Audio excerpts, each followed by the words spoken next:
जानकी जी प्रकट भई तो सब जय जयकार करने लगे, बोलो जानकी मैया की जय हो। और जैसी प्रकट भई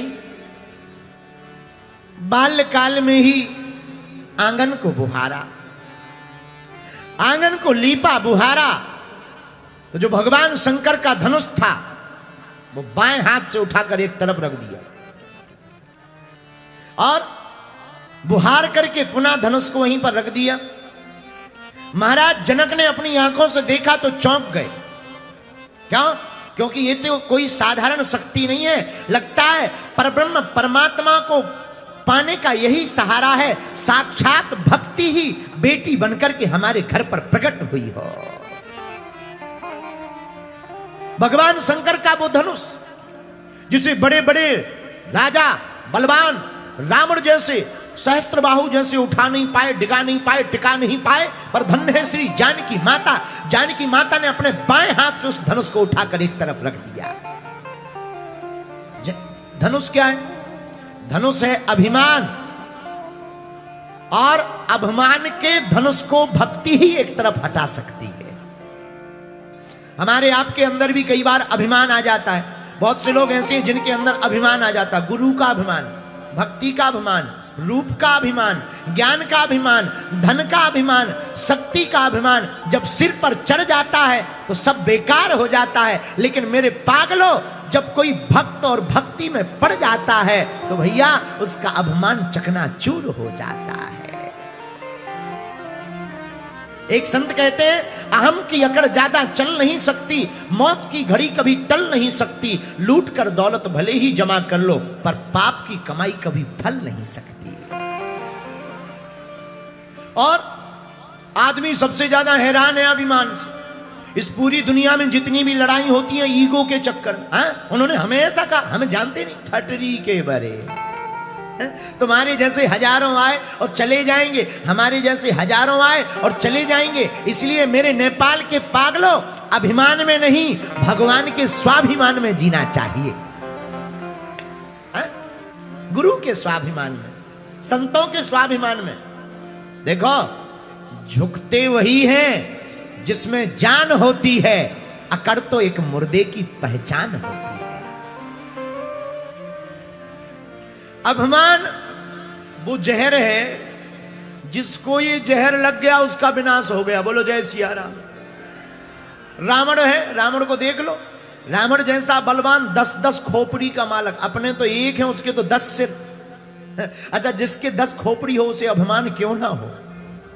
10 खोपड़ी का मालिक रावण अभिमान में इतना भर गया, इतना भर गया कि जब हनुमान जी लंका गए तो हनुमान जी बोले रावण। रावण बोला बोलो। हनुमान जी बोले तुम्हारी मौत नजदीक आ गई। रावण बोला हमारी नहीं तुम्हारी आई। और रावण तो बहुत बलवान था, तो रावण ने मृत्यु को बुलाया, हनुमान जी के बगल में खड़ा कर दिया। हनुमान जी बोले क्या है? रावण बोला मौत है, मौत, जिसके बारे में तुम अभी कह रहे थे वही है। हनुमान जी की तरफ रावण देखकर बोला तुम्हें डर नहीं लग रहा? हनुमान जी बोले हमें तो बिल्कुल नहीं लग रहा। बोले क्यों? रावण से हनुमान जी हाथ जोड़ के बोले मौत खड़ी जरूर हमारे बगल में, पर देख तुम्हें रही, इसलिए हमें डर नहीं लग रहा है। तो बोले कहे क्या रही? हनुमान जी बोले हमसे कह रही कि प्रभु कब मिसला फिट करना है रावण कहां है? तो देखो अभिमानी व्यक्ति कैसे बोलता है। अरे बोले पागलपन मत बनाओ, ये मौत हमारी सेवादारनी है और तुम जानते नहीं हम रावण हैं। भैया रावण की मूंछ को हनुमान जी की पूंछ ने उखाड़ दिया। रावण की मूंछ को परम पूज्य श्री गोपाल एक बहुत अच्छे संत हैं, उन्होंने पुस्तक में बहुत अच्छा लिखा कि जब रावण ने हनुमान जी की पूंछ में आग लगाई तो हनुमान जी ने सोचा कि श्री गणेश कहां से करें, श्री गणेश कहां से करें। तो रावण था, तो जैसे ही रावण, अब अभिमानी तो अभिमानी होता है, अभिमानी आदमी दूसरे का बुरा देख करके अपनी मूंछों पर ताव देते ही। तो रावण ने जैसे ही हनुमान जी की पूंछ में आग लगाई, सोई एक हाथ से अपनी मूंछ पकड़ी। अब एक मूंछ थोड़ी थी, 10 सिर 20 हाथ, तो 10 सिरों में मूंछ, तो 20 हाथों से 10 हाथों से 10 तरफ की मूंछें पकड़ रहा रावण। लेकिन एक साइड खाली है, हनुमान जी ने सोचा श्री गणेश यहीं से करते हैं। हनुमान जी ने पूंछ ली और रावण की मूंछ में एक तरफ छुपा दी। रावण लगा बुझाने, और जब तक एक बुझाई तब तक हनुमान जी ने दूसरे में छुपा दी। भाई एक सिर थोड़ी था, 10 सिर थे, तो पहले लेफ्ट वाले में, फिर बीच वाले में, फिर राइट वाले में, फिर लास्ट वाले में। रावण बुझाता ही बुझाता परेशान हो गया। हनुमान जी बोले, कहो रावण कैसी लगी हमारी आग है? तो रावण कहता है ये पकड़ लो बंदर को, मारो। एक धीरे से कान में रावण से बोला, तुम्हें लग नहीं रहा कि ज्यादा गलती हो गई, खतरनाक है बंदर। रावण बोले, भले ही खतरनाक है बंदर, हम हैं 10 कंधर।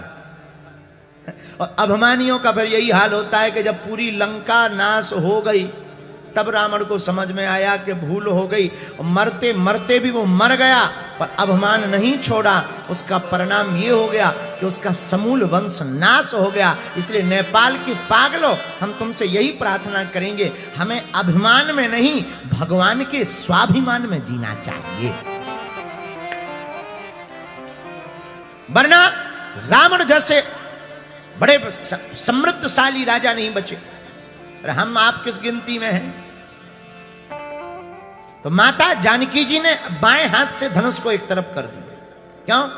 धनुष है अभिमान का प्रतीक। अच्छा महाराज जी, अभिमान का प्रतीक कैसे है? राम जी ने जब धनुष तोड़ा तो रस्सी नहीं तोड़ी, धनुष तोड़ा। रस्सी है गुण, धनुष है अभिमान, और भगवान अवतार लेते ही हैं अभिमान को तोड़ने के लिए। लेकिन भक्ति किस लिए अवतार लेती है? जनक जी के सामने भक्ति माता जानकी जी ने धनुष एक तरफ कर दिया। अब बात बहुत स्पष्ट है, भक्ति अवतार लेती है अभिमान को हटाने के लिए, भगवान अवतार लेते हैं अभिमान को मिटाने के लिए। अच्छा एक बात हो, कोई फोड़ा हो जाए शरीर में, फोड़ा तो जानते हो तुम लोग, जानते हो घाव। अच्छा कच्चा घाव हो तो डॉक्टर ऐसी दवा देता है कि ये पक जाए। बोले क्यों? बोले पक जाएगा तो इसका ऑपरेशन करने में सरलता होगी। मिटवाने के लिए जाओ कि ठीक हो जाए, तो उसको पकाने के लिए डॉक्टर दवा देता है। और कई बार ऐसा होता है कि जब घाव कच्चा हो, उसका ऑपरेशन ही अनिवार्य हो, तब फिर डॉक्टर पकने की दवा देता है, फिर ऑपरेशन होता है। हम यही कहना चाहते हैं कि जब अभिमान ज्यादा बढ़ जाता है और भक्ति से व्यक्ति का अभिमान नहीं हटता, तब भगवान उसका ऑपरेशन करने के लिए पृथ्वी पर आते हैं। धन्य है जनकपुर और धन्य है नेपाल, जहां भक्ति माता प्रकट हुई। और नेपाल के लोगों, भक्ति माता प्रकट हुई इसीलिए ताकि पूरी दुनिया का अभिमान दूर हो जाए। अरे एक बात और, ये भक्ति का नगर है। एक सज्जन हमसे बोले, आपके राम जी कैसे? हमने कहा हमारे राम जी का परिचय जानना है तो जनकपुर की कथा सुनो।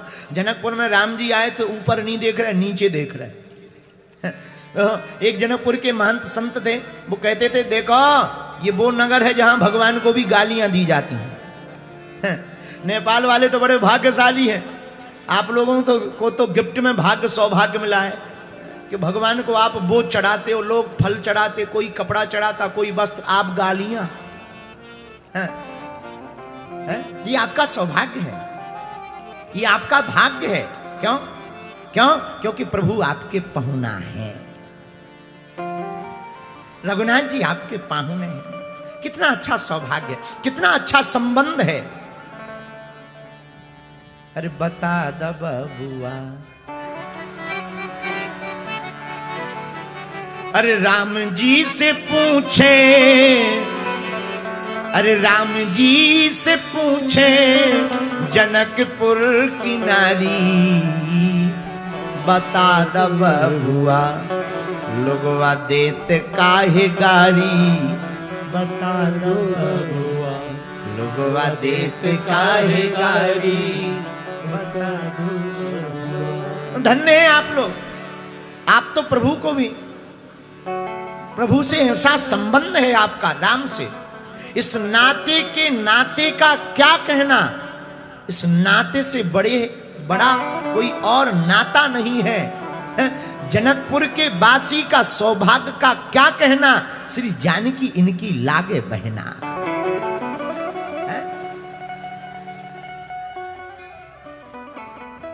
तो बहनें जिनकी जानकी जी लग रही हो, इस नाते का क्या कहना। श्री जनक जी देखते हैं, जनक सुता जग जननी जानकी। जनक सुता श्री जानकी माता बाल्यकाल में ही ऐसी लीला कर दी, जनक जी का बुद्धि खुल गया और जनक जी के अंदर भी जो ज्ञान का अभिमान था वो स्वाभिमान में परिवर्तित हो गया और परिणाम ये निकला कि जनक जी को भगवान के पास नहीं जाना पड़ा, अपितु भगवान को ही अयोध्या से जनकपुर में आना पड़ा। बोलो जय सिया राम। जोर से बोलो और जोर से बोलो।